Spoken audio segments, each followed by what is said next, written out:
Oi, oi, it's your boy Jack Slack, Fights Gone By podcast, episode 214.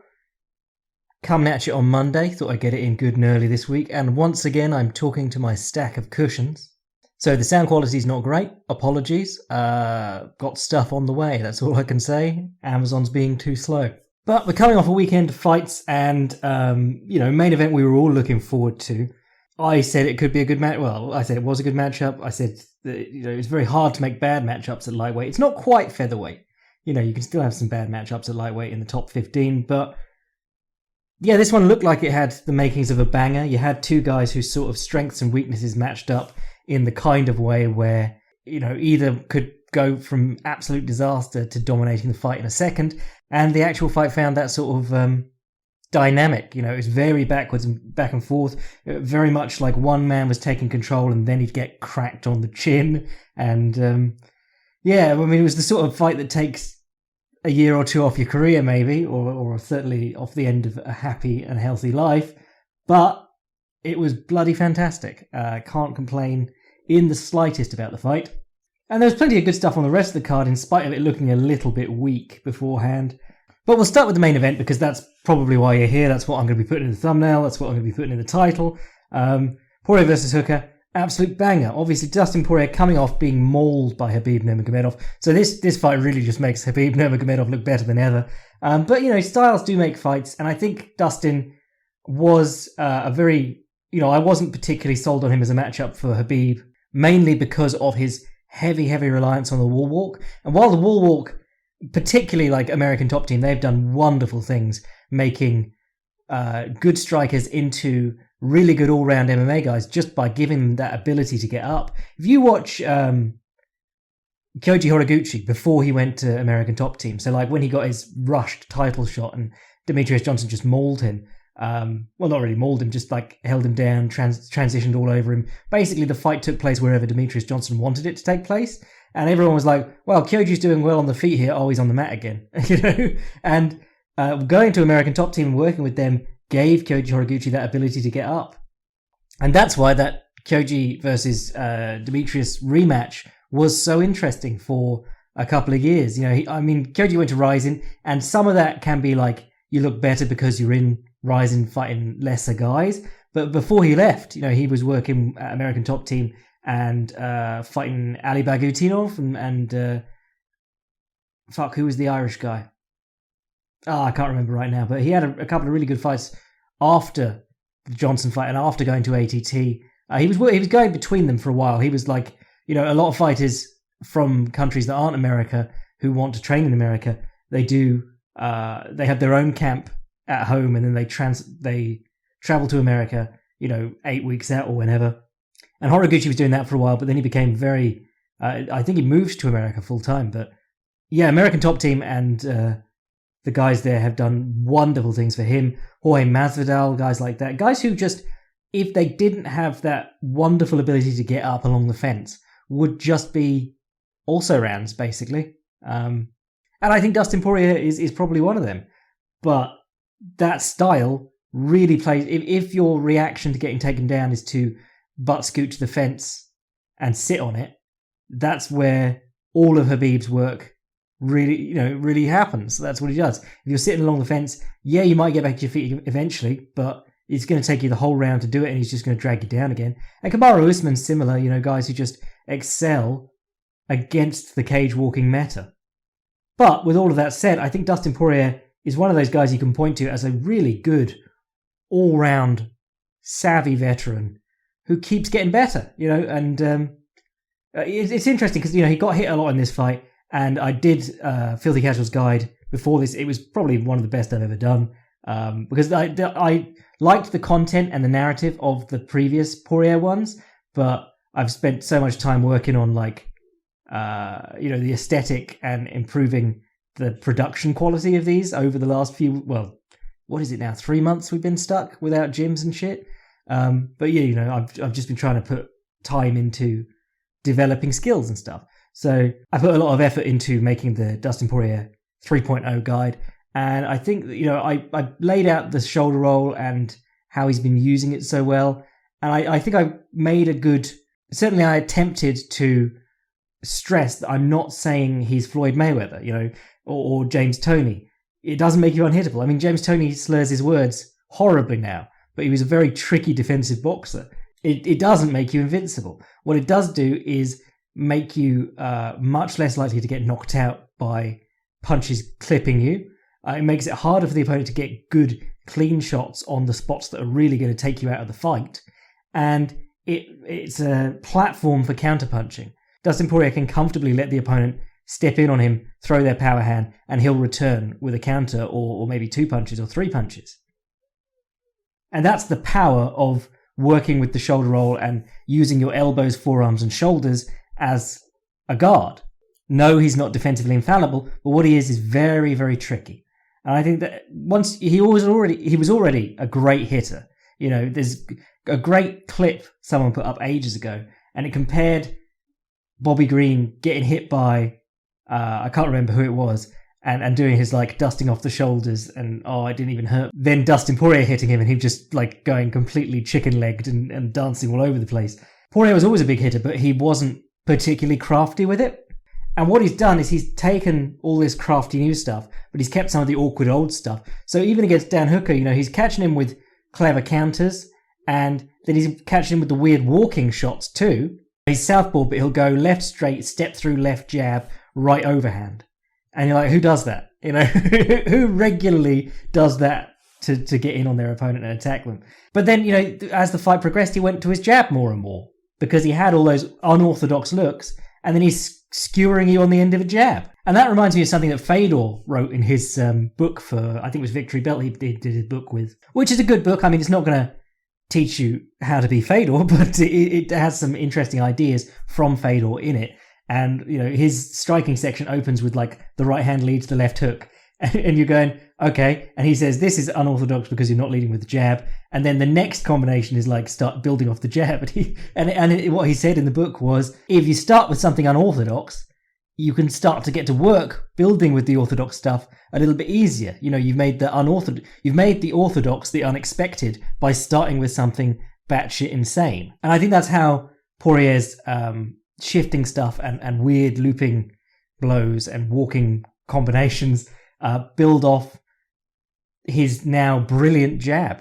Jabbing with Dan Hooker, when you consider, firstly, good jabber, but secondly, very tall and long, even against Dustin Poirier, who's pretty big at lightweight. To jab with him so comfortably is a really good sign of improvement, especially when you consider that Dustin didn't have a jab for 25 fights. He's developed it since the Jim Miller, in the Jim Miller bout was the first time you really saw it. Another one that was important in this fight, actually, I'm praising Dustin Poirier here, but I do want to extend the same level of praise to Dan Hooker because this was a fight that went 3-2, I think, on most judges' scorecards. It was a really hard competitive fight, and I think people are just pleased for Dustin Poirier because the thinking was that he'd overachieved by getting the title shot maybe, or he just had a good run and then Habib beaten him, and now it's going to be okay, slowly unwind into retirement. But he bounced back and put on one of the best performances of his career against what should have been a stylistically difficult opponent for him. Because one of the key things we hit on before the fight was that Dustin Poirier, and generally, we're going to talk about this later, but the more you want to box, the more you have to have that lead leg out there. And Dan Hooker and the City Kickboxing boys generally have been killing people with the low kicks, to the calf, and in this one to the shin. And every time that they do that, I go, what the fuck are these City Kickboxing boys made of? They've just got iron shins.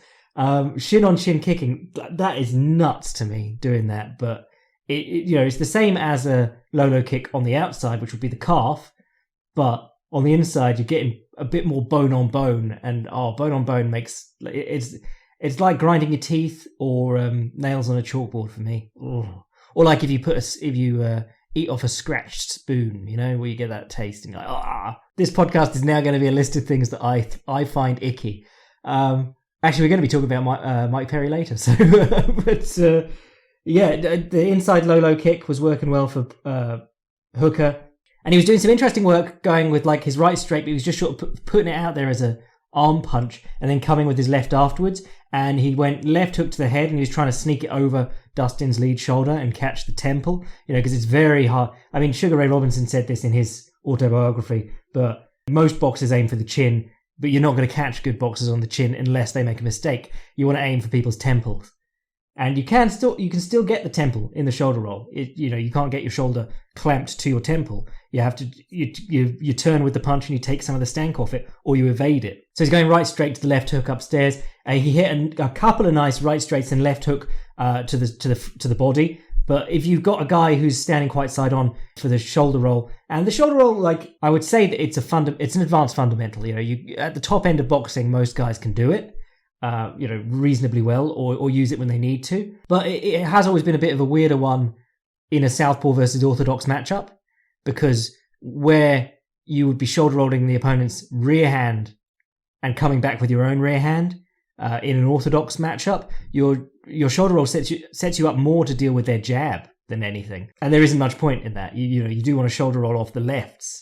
The rights, if they're Orthodox and you're Southpaw. But, in fighting in that side-on way, Zab Judah is probably a really good example of a guy who fought with a low lead hand, high lead shoulder, and was Southpaw against a lot of Orthodox fighters. And he used to shoulder roll and come back with the left uppercut all the time. He murdered dudes with that. There's one where he almost took Miguel Cotto's head off, and Miguel Cotto was significantly bigger than him. At least if I'm remembering correctly, it was Cotto. Anyway, that wasn't a lie, by the way. I know people assume when I'm mentioning Zab Judah, I'm lying, but that one specifically, yes, that was what Zab Judah was good at. But if you're quite side on in a Southpaw versus Orthodox matchup, when the guy goes to the body on your lead side, he can get round to your kidney. And one of the interesting things, like in kickboxing, as in like Muay Thai and Dutch kickboxing, or Japanese kickboxing, kickboxing, not the American kickboxing, and MMA, is that kidney punches are totally legal, but in boxing, they're treated as like a debilitating, horribly ungentlemanly maneuver. But yeah, the kidney, if you can hit it, it's a great spot to get guys. It really knocks the wind out of your sails very quickly. And then the other one that Hooker was doing was coming with the right straight, just squaring up a little bit and then shooting the left jab instead, like squaring and then jabbing. And that's, I call it the Kovalev because it was Sergey Kovalev's favorite. Like, Sergey Kovalev knocked dudes out with his jab. And people were like, fucking hell, his jab. But he was squaring up first and then jabbing them on the snout. And it gets you some distance too. If you fake with your back hand, bring your back foot up a bit and then spring forward. Another great example of that is Rose Namajunas in the second fight with Joanna Jacek. She works out about round 3, I think it is. That's working really well. And she keeps skewering her with these jabs. But one of the questions that I'm looking at in this upcoming piece that I'm going to do, it's going to be half for regular folk and half for Patreon boys. But doing it probably next week, working on it now.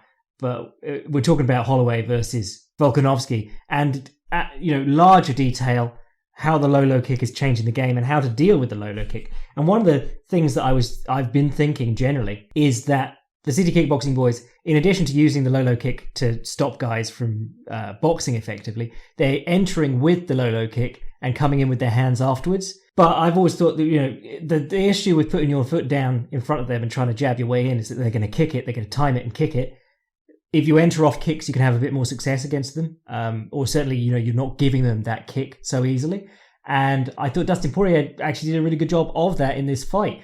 He was throwing left kicks to the body and arm and coming in with punches afterwards. Just means you can set your foot down a little bit further out and actually get to your man without having to give him the free shot on your leg as you move in. And this fight had like both sides of the Poirier along the fence coin. If you remember, like his fights against Eddie Alvarez, his fight against his most recent fight against Poirier, he'll hurt someone and they'll go back to the fence and he'll run up with his chin out and start swinging shots wide, and they'll return and hit him clean on the chin. The chin that he hasn't been offering up at all up to that point. Like Holloway, he stunned Holloway, put him on the fence, and Holloway hit him with a hook on the chin that sent him stumbling across to the other side of the cage. But that happened in this one against Dan Hooker. And then Dan Hooker, at several points, was on Poirier on the fence, and Poirier would hit him with an elbow and then flow out into swinging hooks. And it was, there was several exchanges like that. It was just absolute chaos. Both guys got bruised to shit. And Poirier, one of the things that has always impressed me about Poirier is his willingness to go to takedowns.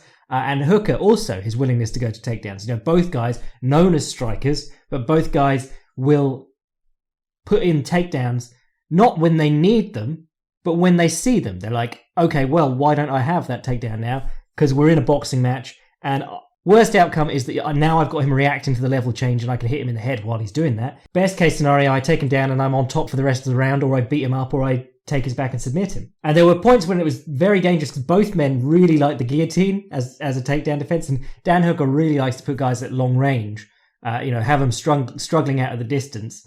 And then when they enter with the takedown, it's very telegraphed and he can catch the neck. So you got Jacasey.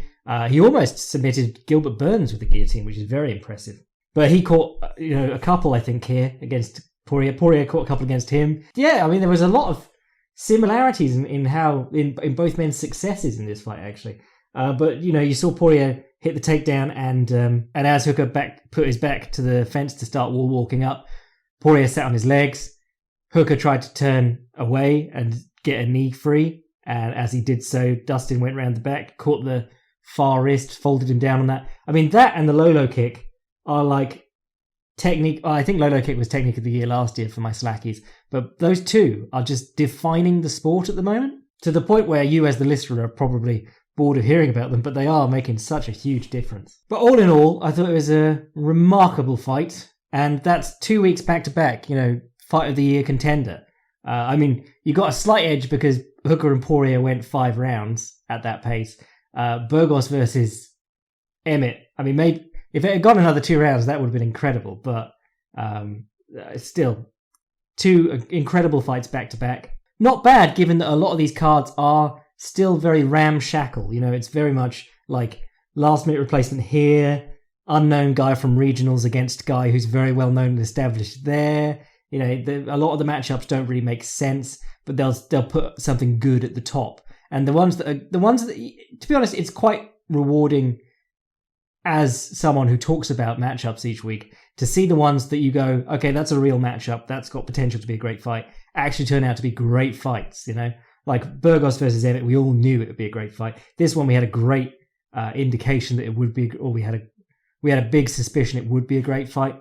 But then the rest of the card, you got some good stuff on it, but it was a very strange set of matchups. I mean, Mike Perry, Mickey Gall, co-main event. That's dumb, to be honest.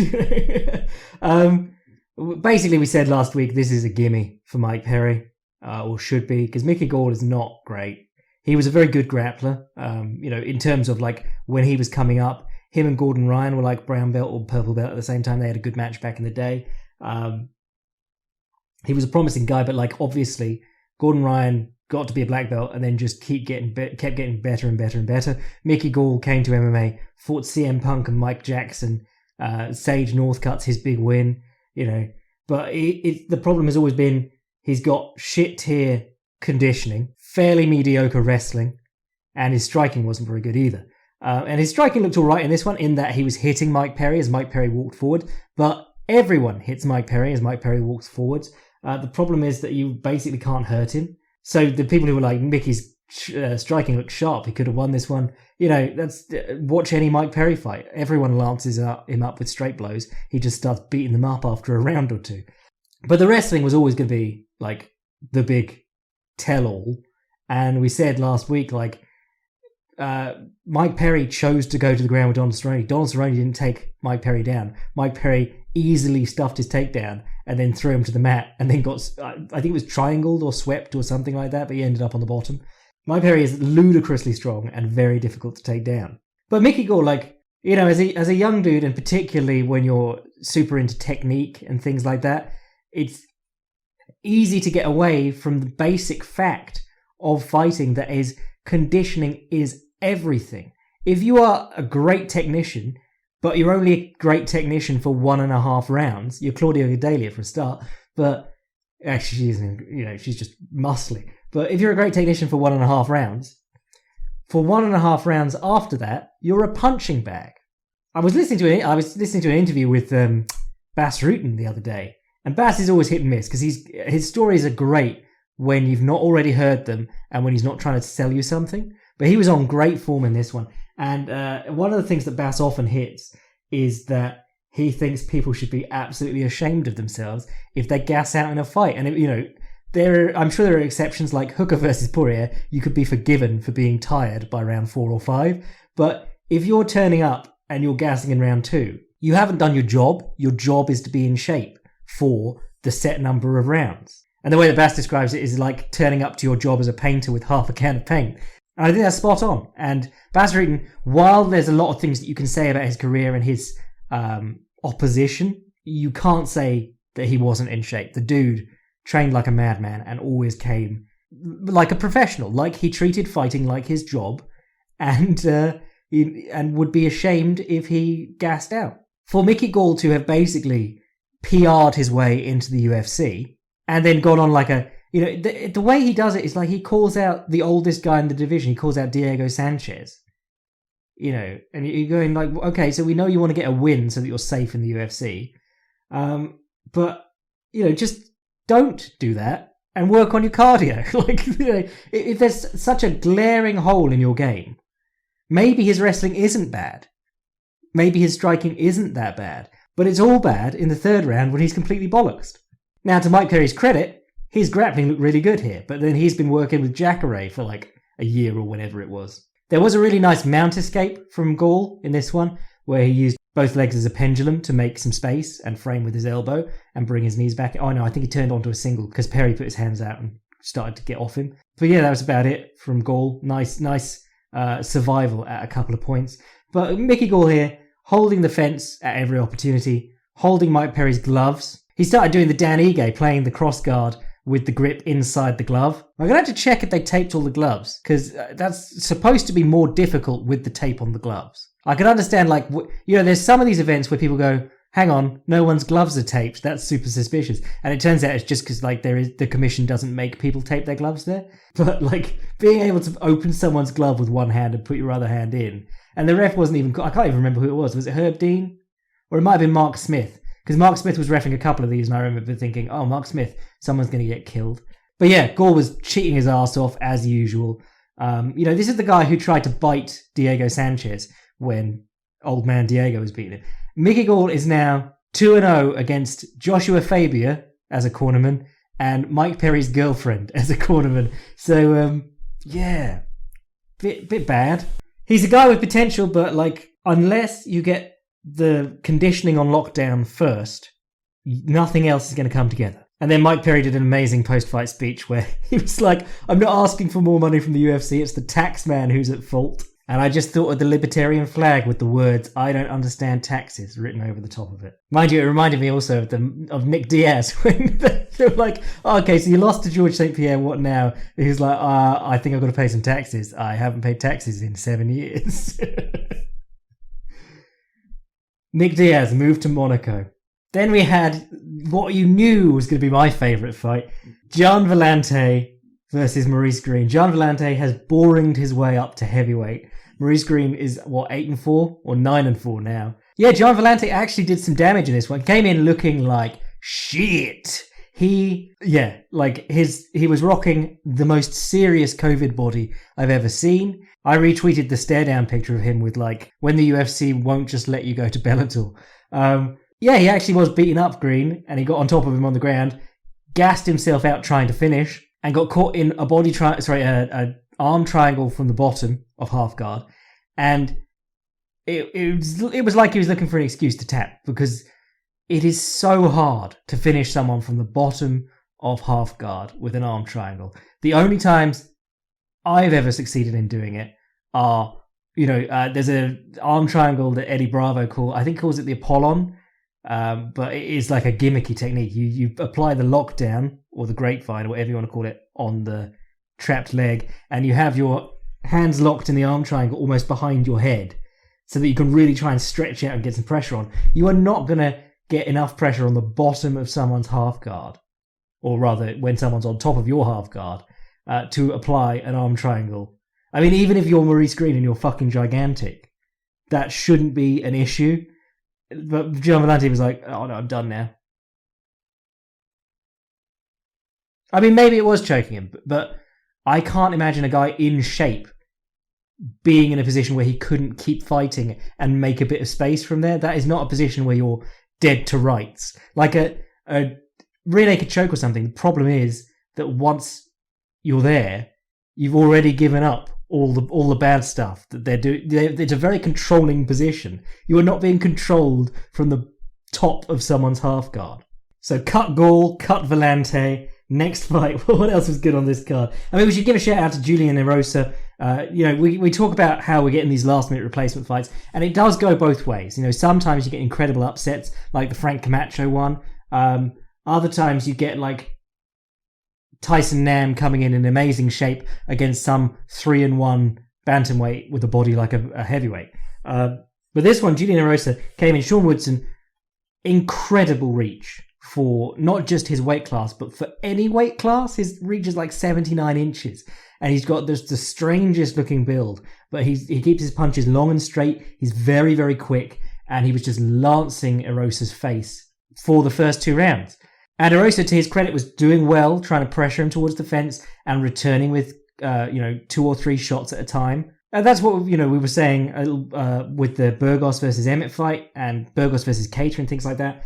It's very easy to be like, well, you should have slipped that jab. If you're there and you're getting hit by the jab, you've not got the guy's timing down. He's doing something to confuse you. Maybe you're just off. You can just be off. That's one of the things with fighters who demonstrate great timing in their fights. They can just have shitty fights because they didn't get their timing right. It's just, if you're not feeling it that day, you're not feeling it that day. But you have to be able to build from there. And returning with 2 and 3 punches when you've been hit in the head is a key part to that. I'm not saying you should fight that like that, because ideally you don't want to be taking punches in the first place. But if you're in there and it's going wrong, you've got to be able to turn it around. And Erosa, to his enormous credit, did that. And by round 3, he had Woodson slowing. I think he clipped him a couple of times at that point, but he caught a beautiful front headlock and went to, I think it went down as the Das, but it looked like a Japanese necktie to me, which, if we get into differences, I think it's more of a neck crank, because you catch the leg and you have their head sideways on your belly and you're bending their neck sideways. And it can be a choke, but it was also a powerful neck crank. I have to look at it again, but I remember Woodson's head being sideways and flexed on the guy's belly. But that was a terrific fight. Like, it wasn't just, it wasn't just Erosa getting lucky. He really did claw his way back into that fight and get through being a real disadvantage in speed and crispness. And Woodson looked great too. He met a guy who had an iron will, and he didn't really know anything about either. So no harm done to Woodson, because his last fight, it was just terrific against a better regarded opponent. Luis Pena versus Karma Worthy. Karma Worthy is one of the weirdest fighters on the roster today. I keep saying he fights in sort of like a cockerel sort of way. He's got this really weird strut about him, and he does sort of leave his head up when he throws when he throws his shots and stuff. But he did really well in this fight. He was just waiting to fight on the counter, and Luis Pena has done a great job of being super flashy and impressing everyone. But Karma Worthy was really throwing him off here, and it was another one of those ones that showed like it's not I've got the boxing and I've got the wrestling, the kickboxing rather, and the wrestling, the two play off each other, and if one stops working, the other can also be badly affected by that. And Pena's shots were getting more and more telegraphed. Worthy was doing a great job of stuffing them and catching the head too, getting the front headlock. Actually, I think there was a moment in this one where Pena tried to sit to guard or sit through and change the angle for a reshot. I can't remember what he was trying to do, but Worthy basically had the stockade, which is like double underhooks and you're on the back of their head, and almost neck cranked him while he was sitting through. It was interesting. And then when Violent Bob Ross did get him on the floor, Worthy did a really good job of keeping himself safe. Ended up conceding some bad positions, but worked through them, kept himself out of danger. And third round, ill-advised shot picks up the submission victory by guillotine. I think a big part of it was that he was landing good right straights and right hooks to the body throughout. And when you got a very tall, long fighter with a very low body fat. And not just low body fat, fat will cushion your gut a bit, but if you're really skin and bone to make the weight, you might not have as much muscle covering the midsection as well. Tall, rangy fighters hitting the body, always a great idea. Particularly very flashy fighters who like to throw lots of kicks and jump knees and shit like that, because they will co-conspire with you to gas themselves out. When you're taking a body shot and then you're like, right, I'll try a flying knee this time. That's two things that are going to tire you out instead of just the one. So yeah, Khama Worthy remains one of the strangest fighters on the roster in my eyes. I'm watching him going, how is this working? But it is. And then Kay Hansen versus Jinyu Frey. Gotta say, Jinyu Frey, I thought the thirst would be off the chain for this one. Speaking of chains, the reason why is, have you seen ripped Princess Leia cosplay? Because that's what she did back in the Invicta days, and Wonder Woman, I think.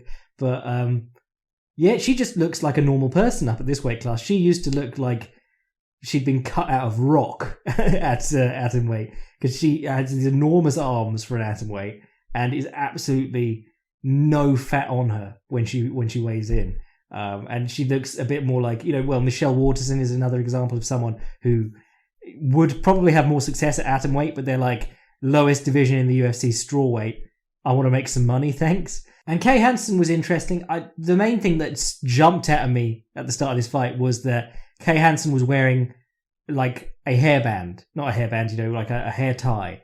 She was wearing just a high ponytail. And I was like, that is the worst decision you can make for MMA.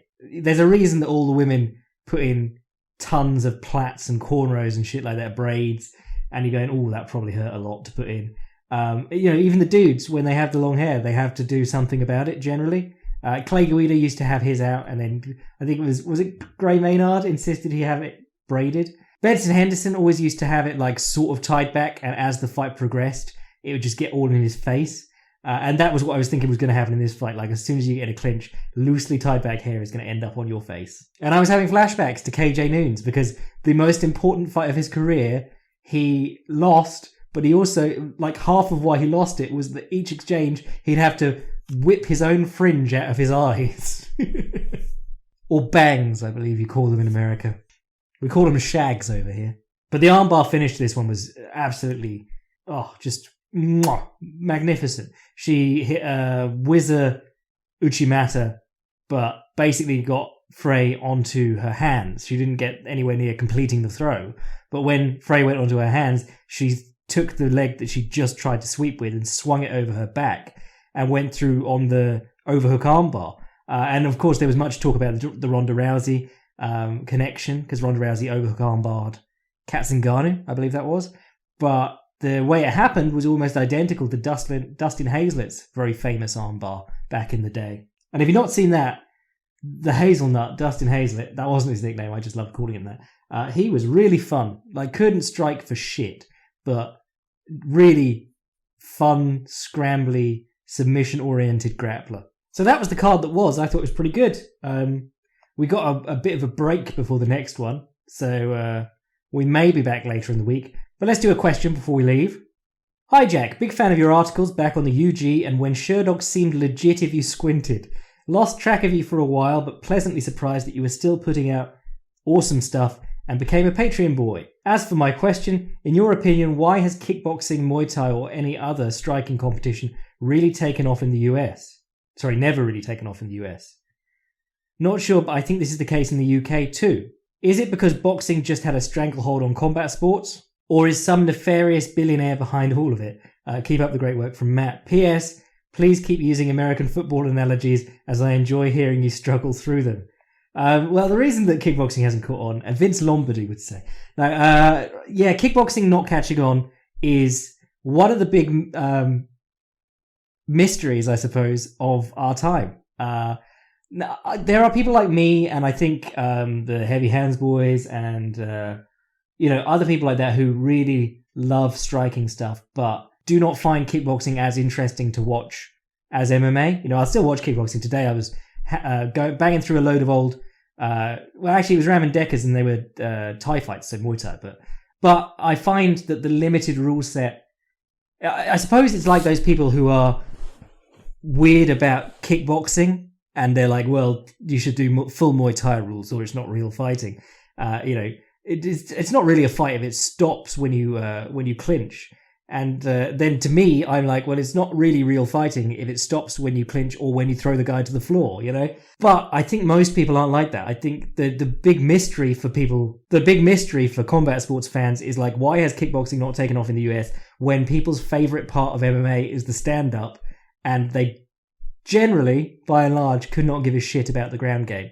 You know, if it's not a submission happening quickly or a quick ground and pound stoppage once you hit the mat, people want it back on the feet. People want kickboxing in 4-ounce gloves, where you can follow up on the knockdown and get the finish. Like that's what people want.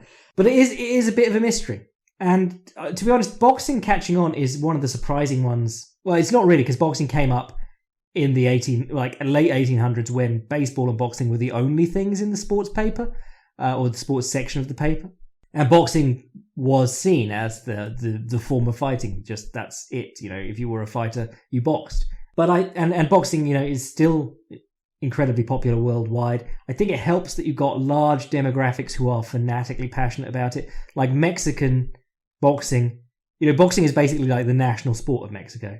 But more than that, like Hispanic population in America is very, very big demographic for boxing, which is one of the reasons that Mayweather always fought on Cinco de Mayo, or at least that weekend. But I think you can see the effect of like national identity on things just in like MMA and Ireland.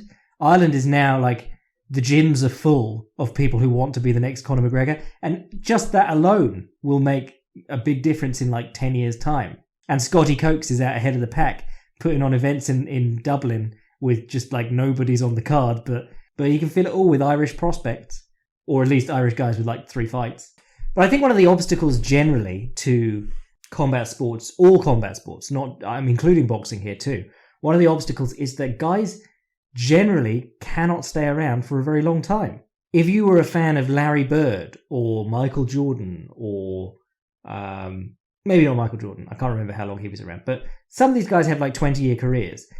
In fighting, you could have a 20-year career, but you are not in the NBA or that equivalent level of play for 20 years. And you can buy jerseys and wear the jerseys, and you know, it's not Roots of Fight are working on like retro boxing and kickboxing and MMA stuff, but I think you have a very small window as a fighter when you're famous, and that probably hurts the ability to catch on.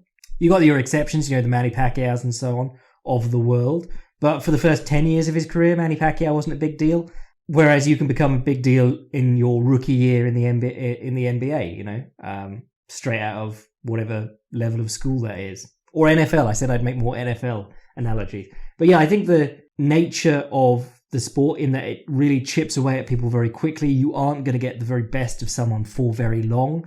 I think that really hurts the ability of individual fighters to catch on. And also, you know, people need to be able to catch on to individual fighters to follow the sport. You know, it really helps if you have a team that you can follow. And if your dad followed that team, and that for sure isn't going to happen in boxing, kickboxing, MMA, you know.